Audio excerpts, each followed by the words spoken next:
And so the animating question here is how do you separate, or do you separate politics and religion? Can you do that in this highly fractured, highly polarized, highly tense period in the midst of the Trump administration? There's obviously a question undergirding that, which is, can politics and religion be separated at all in our country? But I want to focus on this moment, and maybe we can. I'll go down the row and start with Adam, and just ask you to talk about, and each of you take 3 or 4 minutes, which asking a clergy person to do that means take 25 minutes, and give us a sermon on the biggest challenges you face leading your community through this period. And by community, I don't mean your global faith community. I mean your very specific community that you lead. Obviously, there's external dynamics that you could bring in, but do that and start by describing the size and the makeup of your community. So why don't we start here, and then we'll just go down the row, and then we'll have a great conversation. All right. Well, first, thank you, Jeffrey, for leading this conversation, and thank you all for showing up. I figured at 4:20 on Friday night there'd be nobody here, so it's really awesome to have you here. Thank you. So first, I'd answer a different question. You asked if politics and religion can be separated, and one of the questions is, what is politics? And one of the classic definitions is who gets what, when, and why, or something like that. Well, anytime you're deciding who gets what, when, and why, you're talking about moral judgments and value judgments, and you're talking about how you understand what it means to be human. And so it's hard for me to see how that's ever able to be, or should ever be, separated from our fundamental convictions about what it means to be human and the meaning of life and our faith. All of those things should be somehow connected together. And I want to ask, if you're doing politics aside from those things, what are you basing your politics on? And it could just simply be, the polls that you take, but who are the people who are reporting in those polls? And what are they deciding, their opinions on? Is it based on 30-second commercials or 60-second commercials or tweets? Or is it based on something deeper than that? So I would hope that you bring your faith commitments, your values to the table when you're practicing politics. But when it comes to what we do in the church, when we're thinking about, when people say, so this is the great challenge when it comes to this in our congregation, is the church I serve is, we have about 22,000 members of the adults and children. And of those, we're in a red county and a red state in Kansas City. We're on the Kansas side, although we have a couple campuses on the Missouri side. And our congregation, we did a poll sometime back, 49.25% are Republicans, 50.75% are divided between Democrats and independents. And the independents are divided between those who lean Republican and those who lean Democrat.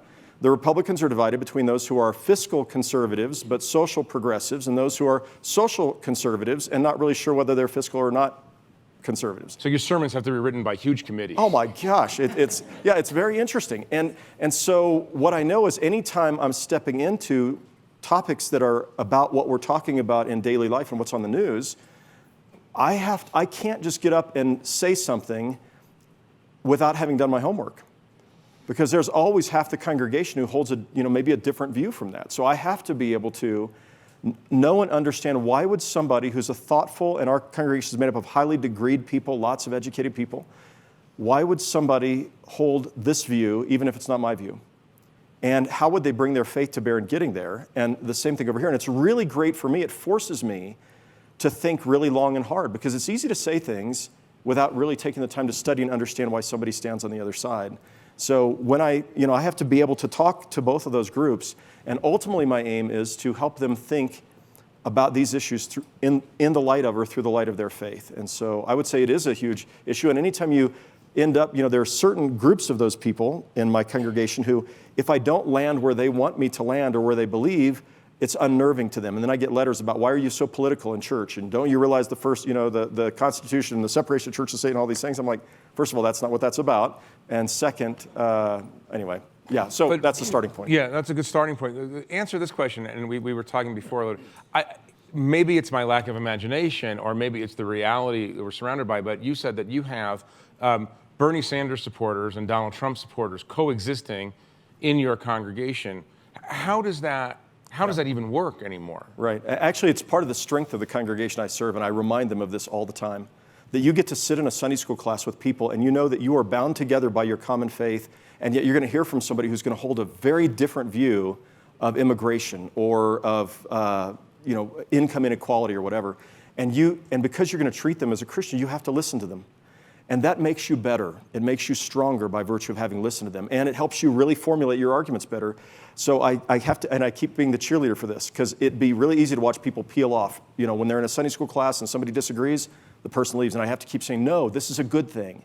This is really a good thing. And we can model for the rest of the country what it looks like to say we have these shared common values and we disagree and we can still care about each other and we can learn from each other. Do people peel off? Do you lose people? We do lose people. Do you worry about this? Well, I tell them before they join. So we just had 132 people join the church last week.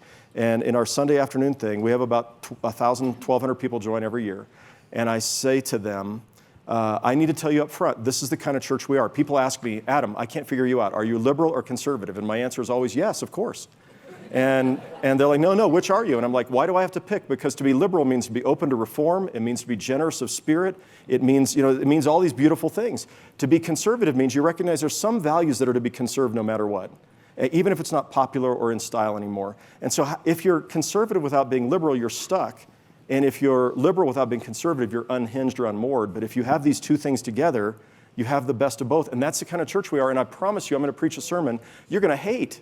So within the first 6 months, you're going to hate it. And you're going to go, why did I join this church? So I need you to know that up front. And if you're not okay with that, there are 1,400 other churches in Kansas City, and they offer lots of other options. But here, this is a church that's going to we're going to build bridges. We're going to try to help people hear from each other. And we are going to value the views of other people. And I'm still going to tell you, I'm going to lay out, here's why you believe this, and here's why you believe this. And here's as my best thinking through prayer and study of Scripture and theology and all of this is I think this is where we need to come out. But I'm going to respect the fact that you might be in a different place. Now, there's edges to that. Somebody tells me they think racism is a good idea. I'm sorry, this is not the church for you. We're not going to say it's okay for you to be a racist and be here. But if you have different views of how we solve complex problems in our society, that's okay. Maybe we need to hear your views too. Shira, you have a very different... Yeah. That's an understatement. You have a millennial synagogue based in Washington, D.C. It's somewhat different than a large church in Kansas City. Although when Adam was saying how that you have to very much research we have a rule at 6 and I. We call it the food bill rule, which is that when I first came to 6 and I 8 years ago, I gave this sermon about the food bill. I don't even remember whether I was pro or con, but it was like this. I thought it was a great political sermon about the food bill and Washington, and we should all be working on it or fighting. I don't even remember anymore. And afterwards, someone came up to me and said, Rabbi, and I thought they were going to tell me how brilliant they thought I was, and instead they said, Rabbi, I wrote the food bill, and you have no idea what you're talking about. and so ever since then, we really try to stay away from specific policies unless we actually know what we're talking about. But that's a good doorway into what 6th and I is. So we are at the corner of 6th Street and I Street in Chinatown, Washington, D.C. We are 10 blocks from the White House, so sort of very much in the belly of the beast. And we have an unusual community because it's a spiritual community specifically for people in their 20s and 30s. And so you just have to remember that in D.C., 94% of D.C. went for Hillary, right? It's a very sort of liberal town. And a lot of my work is actually between different camps in the progressive movement, not as much across the spectrum. You also have to remember that among Jews, especially non-Orthodox Jews, a very solid majority of non-Orthodox Jews are also progressive or liberal, however they define themselves. So it is a very specific kind of community that I am serving. And when I'm to go back to answer your question about sort of what are some of the unique challenges of this time, one of the things I've been thinking about is this idea that for the people that I am serving, I don't know statistically whether this time is actually qualitatively different than other times in American history. I'm not a historian. I can't speak to that. But what I can tell you is that for the people in their 20s and 30s who I serve, for them, this is a sea change. This is a radical difference. Most of them came up under Obama, right? They grew up under Obama, and that's all they know. And so to be thrown into this battlefield, which they really see as a battlefield, is scary to them, and they're very fearful. So you should all go read Adam's newest book, which is on courage and fear, responding to fear. They're fearful, and they're also unmoored. They came to D.C., they're idealistic, they're working for the government or for any of the gajillion NGOs. And so they really don't know what their next step is, what their next role is as human beings, as Jewish people. We don't, nowadays, I don't know what it's like in your communities, but in my community, I would say at least a third of the people are not actually Jewish. They're just sort of like Jewish adjacent in some way. So they sort of are people who have found their way to a synagogue. And our job is twofold, right? It's first of all to help them figure out the next step forward politically, because we do have a responsibility. But it's also to help them just sort of find peace and wholeness spiritually at the same time. So that's part of the question, and I'll ask the other two in a minute, but why don't you stay on that for a minute? The question is, does politics subsume everything now? Which is to say, you're spiritual leaders. You all recognize the notion that politics doesn't answer all of the questions humans have about why we're here and what our purpose is. But I'm wondering if the hyper-politicization of everything gets in the way of your spiritual mission. That was just like Jewish sigh, by the way. I'm going to give the rabbinic. That was like a classic. No, I want to give the rabbinic answer, but Adam just gave the same answer, so maybe it's the pastoral one also. The answer is yes and no, right? Like, so on the one hand, this hyper-politicized world that we're living in has sometimes taken people away from their own spiritual growth because, and this may be especially true for the Jewish community, I don't know, so many Jews see the work of social justice as their primary religious mode of serving of being, right? And the way they are Jews in the world is by being politically active. And so they are so ever more focused outward that they forget to focus inward as well. So there's sort of some slippage there in terms of people's own spiritual and personal development. That's why in the Jewish tradition we have Shabbat, right? 6 days a week you're supposed to be out on the battlefield, and on Shabbat you're supposed to be taking care of yourself, but we forget that a little bit. But on the other hand, our attendance at services at 6 and I has gone up since the election. We have many more people who are coming to services, who are coming to our classes. If I ever want to pack a room with people, all I have to do is have a class called, this past week we had a class called, it was about the human rights and Israel and the 20th century, and it sold out within like 14 seconds. So anytime we want to bring people in, we can use politics as a way to get people in the door, but then they stay for the spiritual growth and learning. Khalid, you lead a group of people, and you're a member of a community that's in a fairly unique position in America right now. Unlike Christians and Jews, Muslims have been singled out for special attention by the President of the United States. I'm trying to speak very diplomatically. And so I'm imagining, and you'll correct me if I'm wrong, that you are facing something more than theoretical or theological issues as you minister to the people who come to pray with you. Talk a little bit about the immediate challenges of being a Muslim spiritual leader in this particular moment in American history. Yeah, I think the challenges are multifaceted. To speak about the realities versus kind of the more abstract and theoretical, leading into the election, immediately after the election, the number of instances that I could tell you of things happening in a place as liberal as Manhattan, as liberal as the West Village surrounding New York City. Where you're the chief imam of Greenwich Village, which is not a role dictated in the Quran, obviously. That was not something envisioned. It might be somewhere in the back if you look. But I could tell you stories of women wearing headscarves who are walking on Fifth Avenue in broad daylight and are literally lit on fire. Women who are strolling with babies in Brooklyn and they're assaulted and attacked. Imams who were shot point blank in the back of their heads, leaving afternoon prayers and subsequently passed away. We had a 6-year-old child who reached out to our center through her family who said leading into the election, children at her kindergarten refused to eat at the same lunch table as she was. And after Trump was elected, they said to her, it doesn't matter where you sit because soon you're not going to be allowed in the country anymore. And they engaged us in tears saying, well, what is the next 4 years going to look like? And what does this really mean in terms of the foundations that our country is really built upon and where we're going? And I think, to me, in engaging the community that I'm blessed to serve, We have about 3,000 Muslim students at New York University. It's one of a few dozen Muslim campus ministries in the country where you have hundreds of Hillels and thousands of Protestant ministries, Catholic centers, Newman centers. Muslim chaplaincy is a fairly new phenomenon. And beyond our student population, we estimate our non-student community to be another 5,000 or 6,000 people living and working in the surrounding area. And what we try to invoke within them is a sense of hope that's laden with strategy, building relationships with local community, congregations.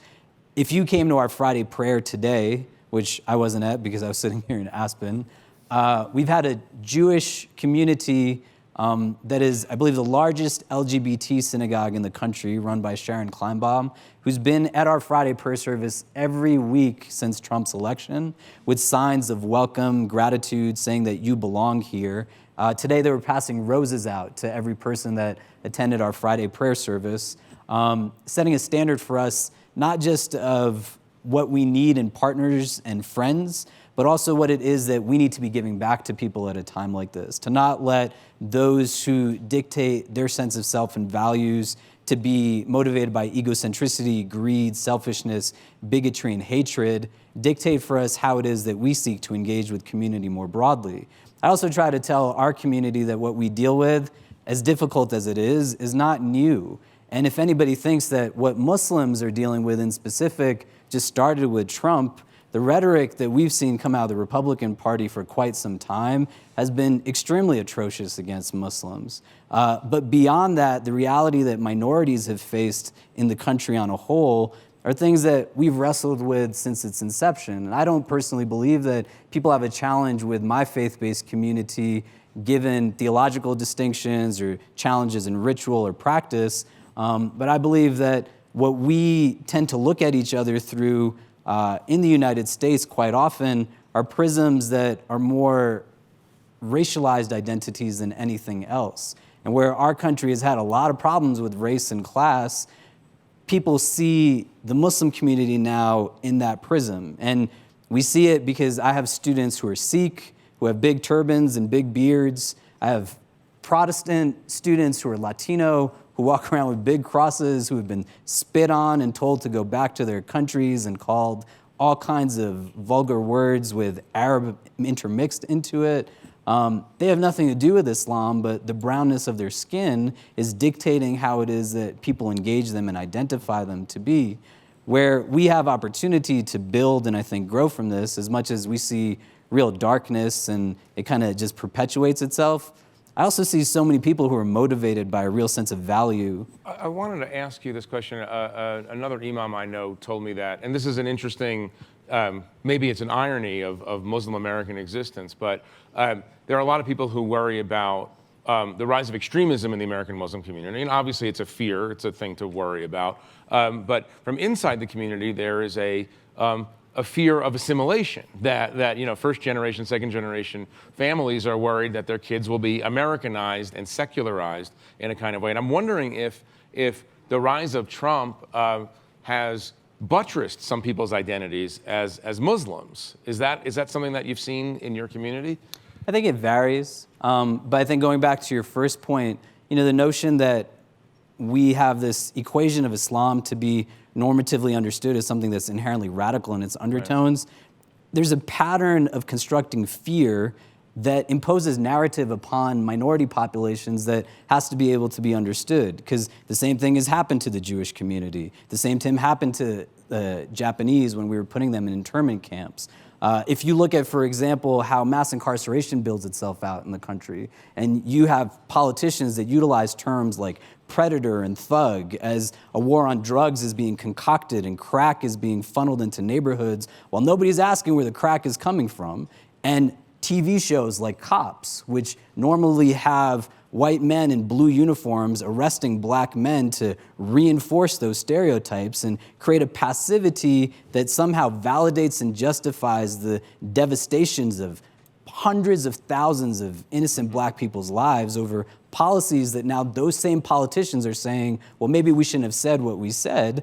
The war on terror doesn't bring itself about in any distinct way other than that. Right. The utilization of words like terrorist, Islamist, jihadist, fundamentalist. Jack Bauer was created as a character on TV like 5 months after September 11th. And you could say they were probably trying to, help people heal, but I would say they knew what would jump their ad revenues. And it imposes narrative now because we don't come together so well, right? We can sit on stages at times. We have engagement where someone is here and many people are there. But in terms of consistent growth of relationships that are based off of shared values, that says, I am Muslim, which means I'm not Jewish, I'm not Christian, as much as you are not Muslim and you are not Muslim. And we celebrate what we have in common as well as we celebrate what we have in terms of differences that allows for us to be who it is that we are. And I think where you see a lot of young Muslims these days is they're embracing a sense of self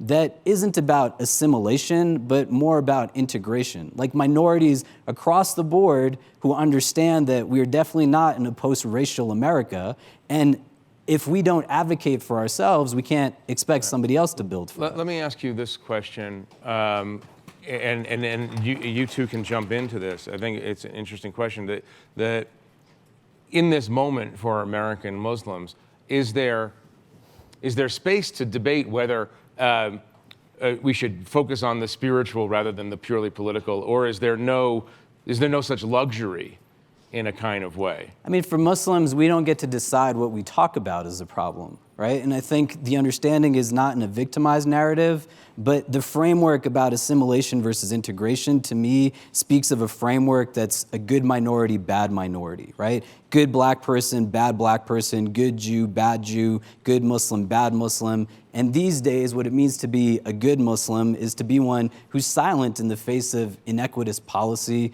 things that are oppressive and unjust. When in reality, the most American thing you can be is to be somebody who understands the values that the country is built upon and speak out against inequity in all of its forms. Let me ask, I want to just jump from that to something that Adam can address rather directly.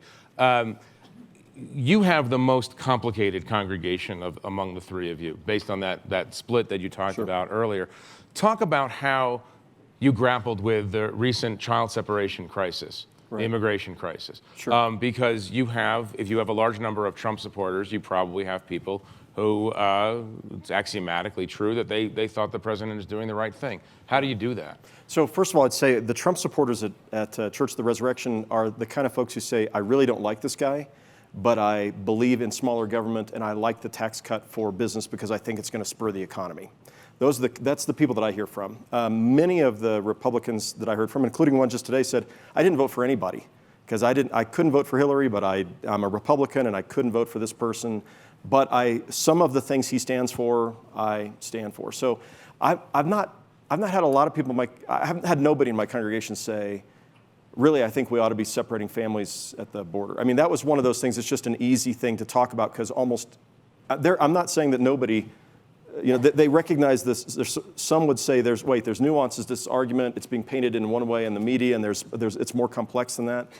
So I'm not jumping on the bandwagon, but others who would say this is horrible. And I talked to one woman who's usually a very conservative Republican. She's like, this is just so wrong. This just cannot happen. So what I do when something comes up, and your bigger question is, how do we approach these things in worship or in And how far do you preaching? push the politics into the discourse? Right.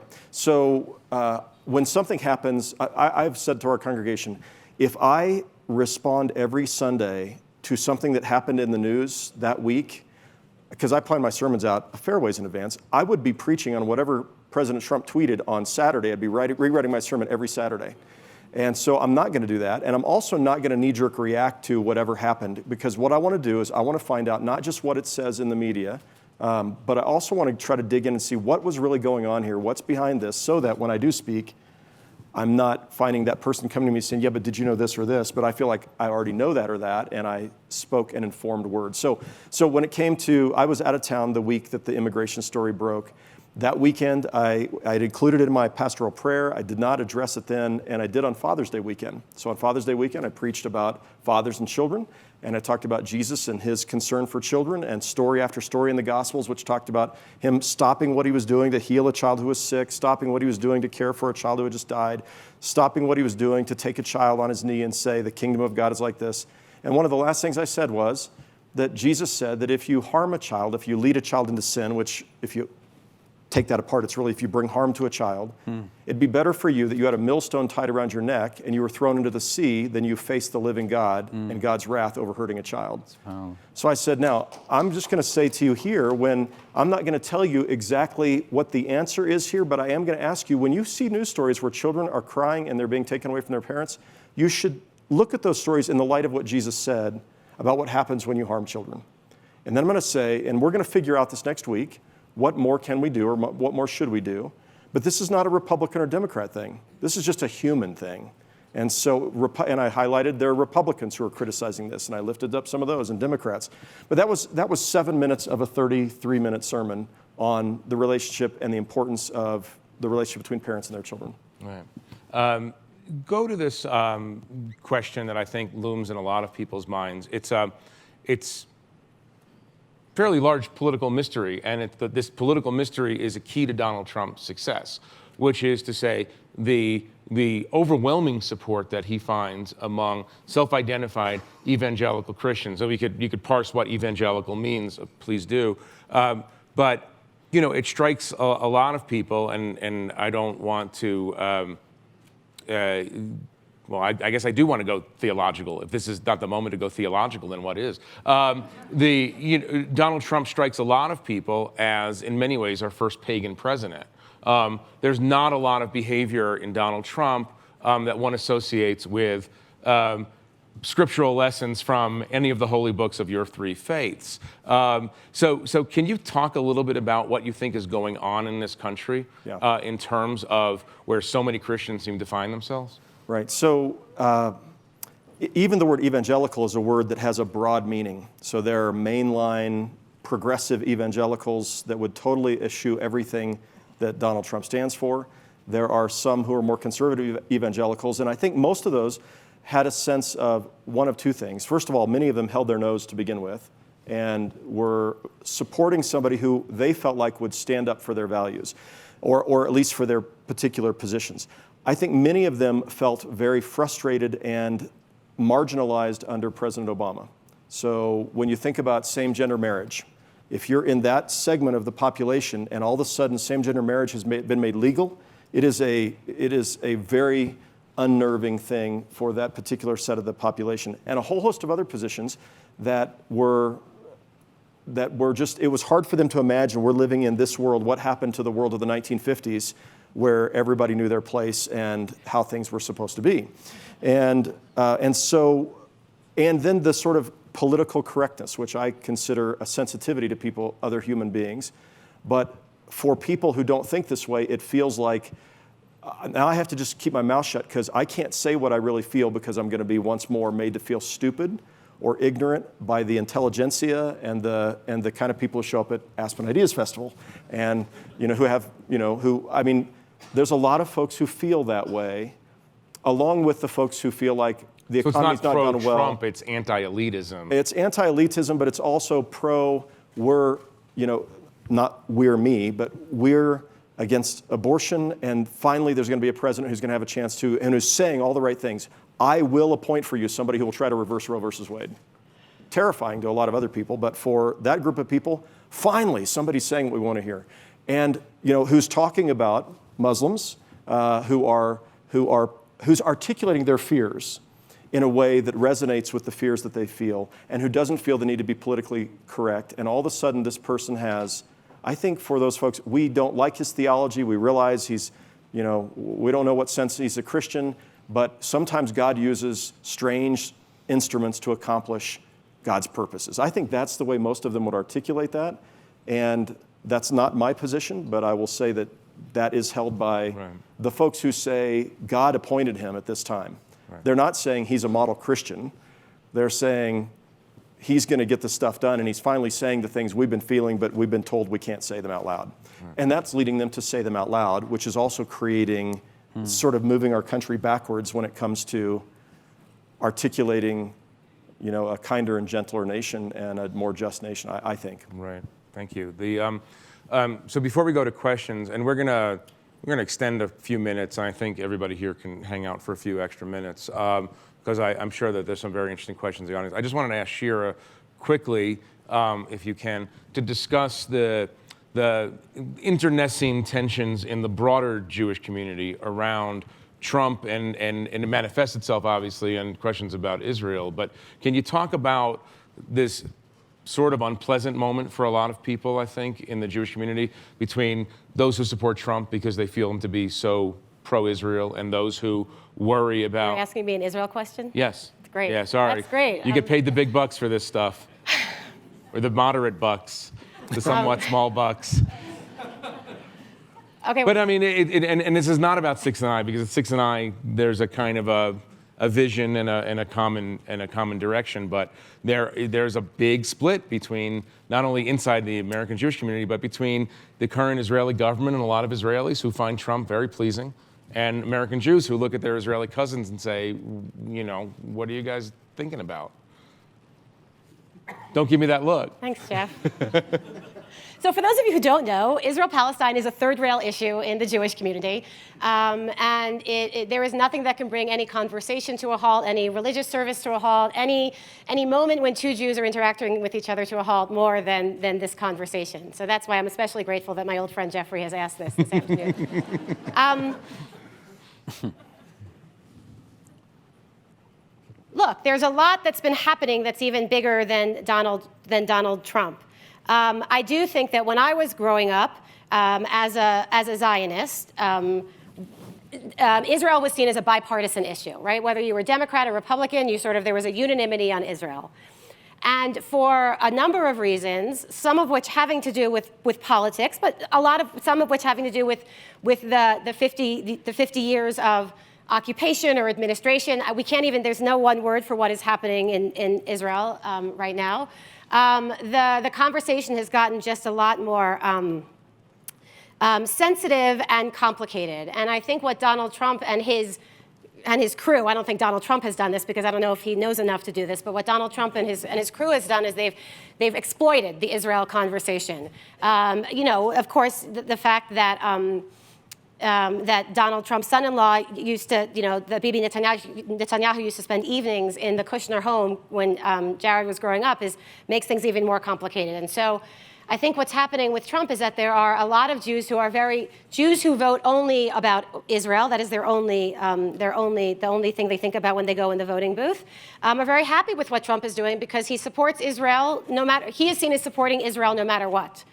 For more liberal Zionists who really want Israel to live up to the ideals that it was established on 70 years ago, it's more complicated because we feel that Trump is just exacerbating the conflict rather than helping bring it to, God willing, what will be a peaceful solution, for two peoples and two states. And so I think it's only going to get more complicated in the 2018 elections and then into 2020 as well because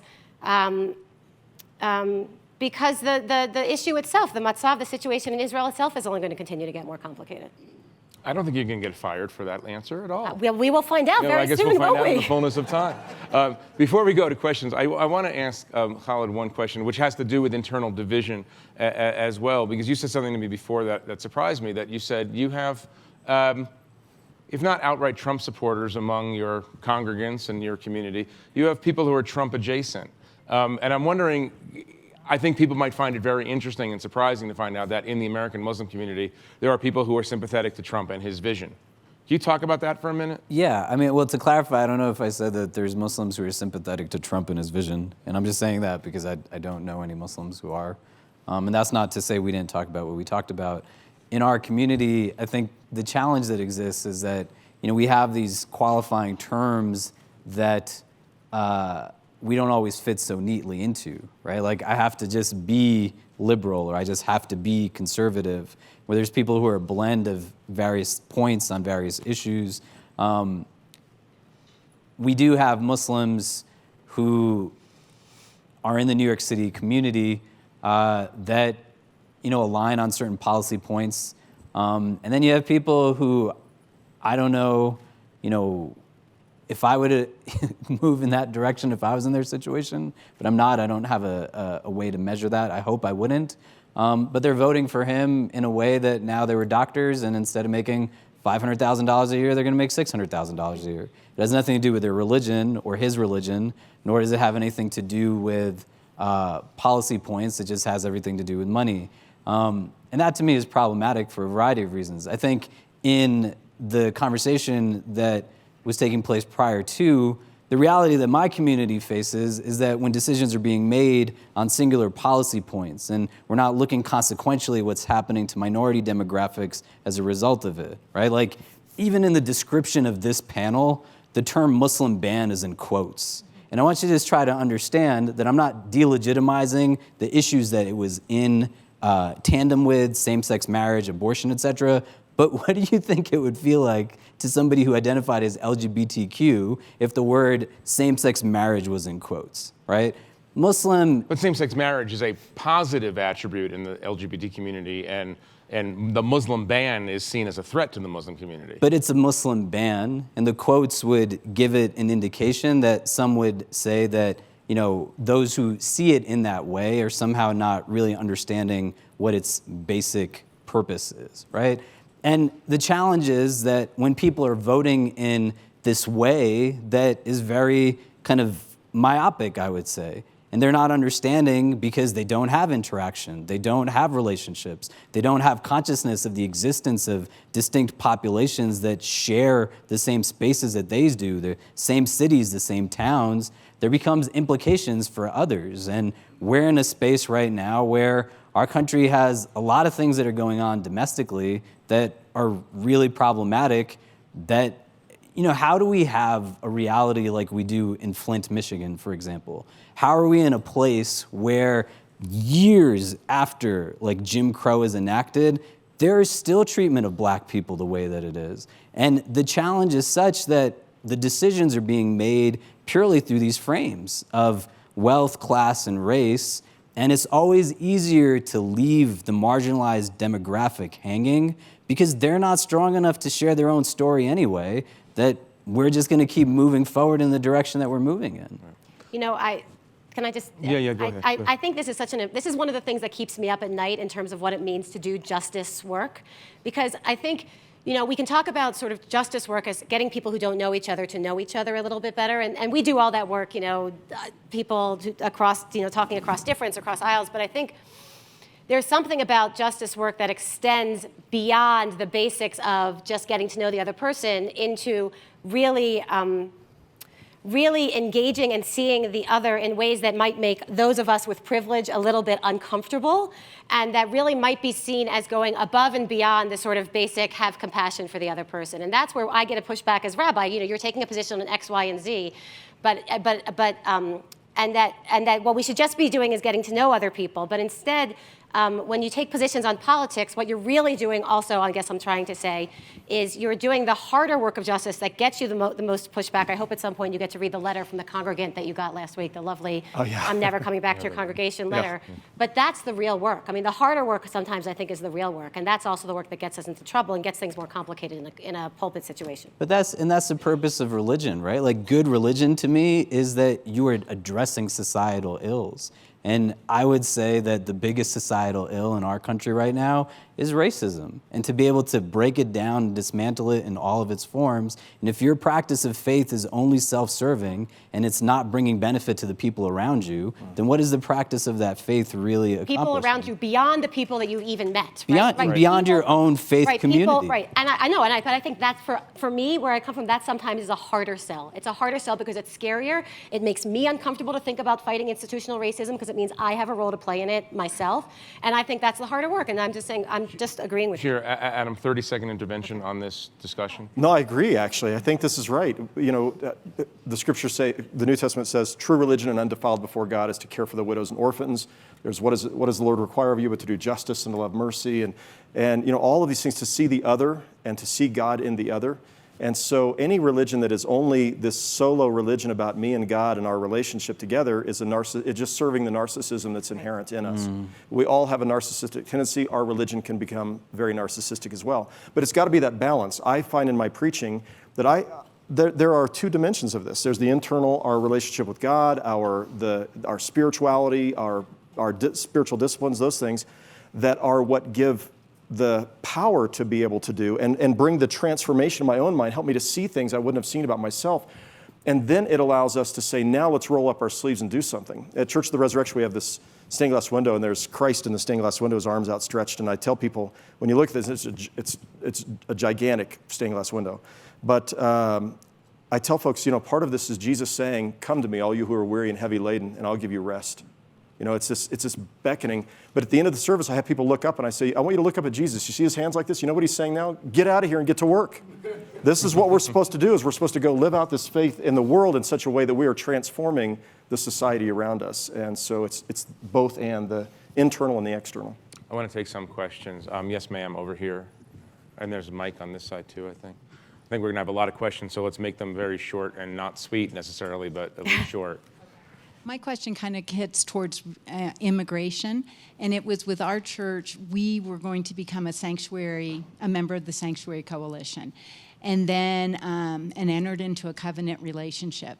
And when our congregation found out, they blew up, and basically our pastor backed out of that agreement, which really caused me feeling like, where is the church going to stand up for these people? And I think that's kind of what I'm seeing, is sometimes we don't separate, like, I see religion and politics together, but what about, to the country? It's almost like we idolize our country and we don't live out our faith, because our pastor backed off, and I kind of see immigration as a black and white. I don't really see the gray on that one biblically. Anyone? Anybody want to say anything about that? I think there's a question there about tribes. I used to think that in terms of Judaism that we were in a post-tribal time, but I think we're in a very tribal moment in America right now. And I think if people choose the Jewish tribe or the tribe of faith, that is a tribe that will see immigration in a black and white way. We were strangers in Egypt, and so it's our job to welcome the stranger. But if our tribe or our team becomes political, like the Republican or the conservative or the Trump or whoever it is, then we can lose focus on what's most important. And so I think we should stick with the tribes that sort of keep us connected to what's most important. And I think you've got a congregation that's divided, as many are, and so unless you're bringing everybody on board in a very careful process, it is going to blow up when you do something that for other people, they don't have all the information and or they don't see it the same way. And that's where pastoral leadership is really important, how you do that in bringing everybody on board. There's a question. I can't see very well with the lights, but I see a hand all the way in the back, and I want to go, and then we'll move on. We're not going to get everybody today, but maybe you all will hang out for a few minutes also. Sure. All right, thank you. Hi, so I'm a minister's daughter, Baptist minister. I go to an AME church now because I actually need to be in a place where we're confronting some of the issues that we're talking about today. But I just really love to hear a little bit from Pastor Hamilton about how you are addressing race within Christianity. Yep. I think it's even been missing in this conversation is the understanding that there are Christians that are Black, Latino, Asian American. And so there is this question of, do we see each other as brothers and sisters when we're able to have a kind of clinical analysis of policy issues that are life and death for our brothers and sisters? So in Kansas City, we're the 13th most racially major American city. Our divides are really clear. There's a road called Troost Avenue. I have a chapter on this in my book on Unafraid, and how we ended up in such a place. So we spent a lot of time at Resurrection in trying to help people understand, how did we end up so divided? What caused this? And then what role does fear play in that? And then we've developed, over the period of years, we've developed relationships with, and we're in a community that's predominantly Anglo. And so right now we have Allies for Racial Justice, in which we are bringing our teams together our congregation together with the largest African-American congregation in Kansas City. We're building bridges, relationships. We've been studying together. We spent the spring studying Strength to Love, Dr. King's book, together. We're doing ministry together. And all of that's about building relationships that causes me to understand, what is your experience in Kansas City? How did it happen that way? And leads me to say, I not only love you, but I love everybody who looks like you. It's changing. And when we look to see what's the silver bullet to address racism, there aren't very many silver bullets. The one thing everybody agrees on is building relationships with people across lines. And so that's been one of the things. We brought in Clarence Jones, was speaking here last year at Aspen Idea Festival, one of Dr. King's speechwriters, had him come in and speak after the Sunday after Easter, had Dr. Cleaver in Kansas City. You know, we're trying to do those kinds of things where we're actually spending time with each other, breaking bread, connecting in order to pursue racial justice. This is a high value at our congregation, and we're moving to get everybody on that same page. So we are really, that's a serious issue for us in Kansas City. Over there first, and then maybe we'll come down here. Hi, my name is Iman. I'm one of the scholars this year for Aspen, for the Ideas Festival. You brought up the divisive issue, and one of the things that I appreciate about the Jewish community is that you guys are really good at arguing around faith.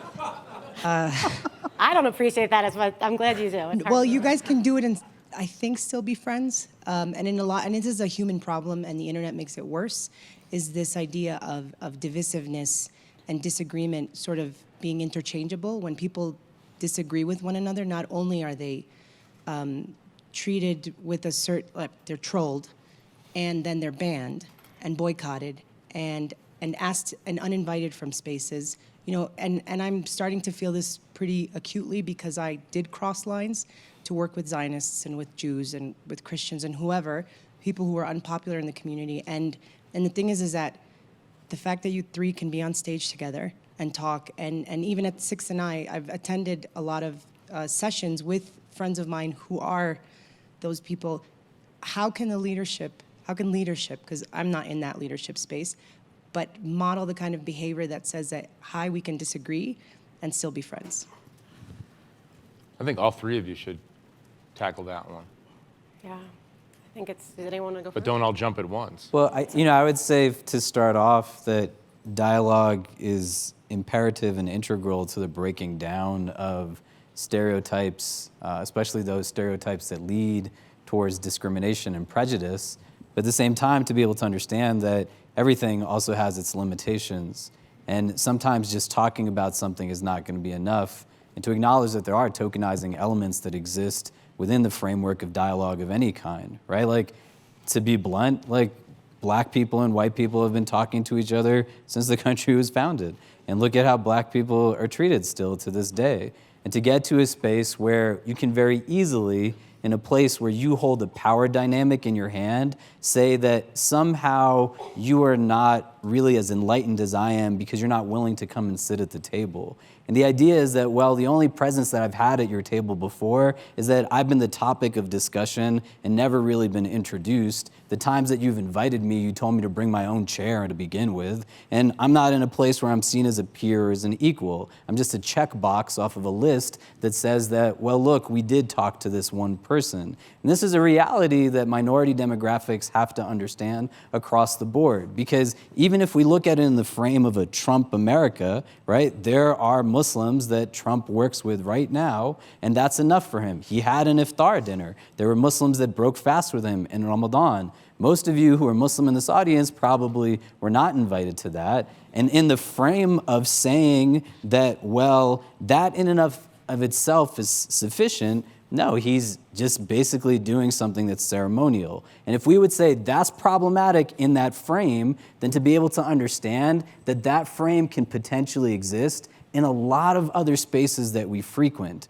And the complexity that goes into decision-making at times becomes problematic. What people take most advantage of is an absence of strategy and being disorganized. So if you are in a minority community that doesn't get along so well together, know that the people that benefit from you not getting along so well together are relishing the fact that you don't, right? Organized evil will always triumph over disorganized righteousness. That is truth, regardless of whether we live it or not. And so I would say that it's hard to come up with a generic rule that says in all instances, this is going to always be the magic recipe to being able to fix certain things, because there's a lot of complexity that goes into it. Even when you say there's not so many silver bullets against racism, I would say that one big one is to first admit just how racist we actually are, and to then narrow it down to specificity. And I can say this as a Muslim, I can't say it on behalf of other minority communities,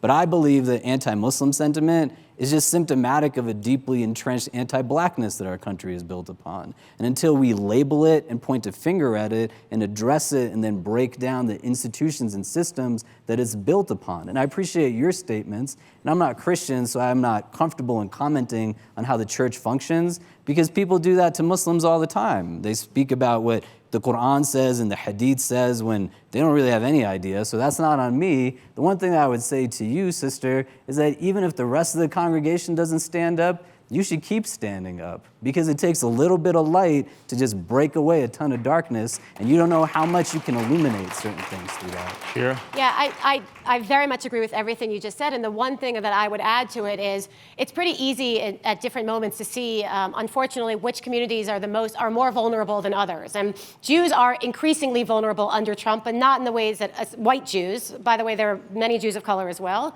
20% of the Jewish community. That's a different conversation. But they are not vulnerable in the way that other populations are. And so what we see as our role at 6th and I, for instance, is when something is happening in the community, we take our charge from the communities that are being affected. And we don't decide that we know what's best for the Black community or for the Muslim community, so we will reach out to those communities. And so and it's complicated because there is, I'm speaking again on the left, there is anti-Semitism in many different places and anti-Jewish ignorance, and it's only complicated even more by Israel-Palestine. But we see our role as being allies and accomplices, and not thinking that we know any better than the groups that are themselves being affected. I would just say this, in response to your question, which was an excellent question. So when you're trying to bring people together, part of the challenge for us is when we feel really strongly about our positions. Like, I would say pretty much there's not very many Trump voters in this room. Doesn't take a brain scientist to figure that out. So when we talk about those people who clearly aren't very educated, and they've got, they're not very righteous like we are, or not very social justice oriented or whatever. When you're in conversation with people, and so now we're doing to those folks what we talk about doing to Muslims or Jews or blacks or whatever else. And that doesn't feel very good when you're over here. So when I'm preaching and I'm talking about things, I have to be able to do that. When I know that I have a wide audience there, I want to do that in a way that models that I'm going to treat you with respect, even if I disagree with you. And there may be some part of what you're saying that might be true, even though I might adamantly be opposed to a large portion of it. So part of that, how do you have that?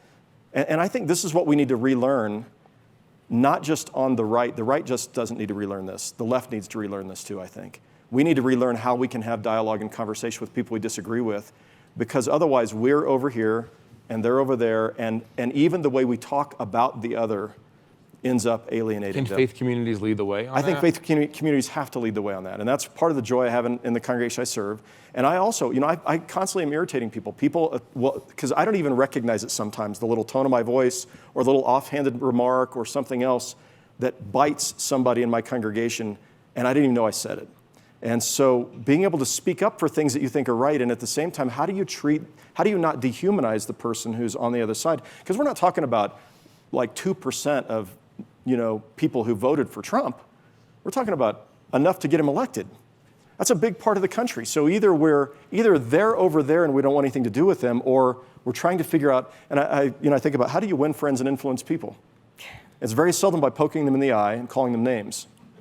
And so most often it's by learning to listen and to share and to somehow find something good about that person you can say while you're sharing your view. And I find, we talked about this earlier, a gentle answer turns away wrath and all these kind of things. And even I don't, I blow that sometimes. But in a diverse congregation, I find people are most open to changing their views if you've treated them with kindness and respect in the process, and you've figured out, how do I communicate my ideas in a way that isn't poking them in the eye?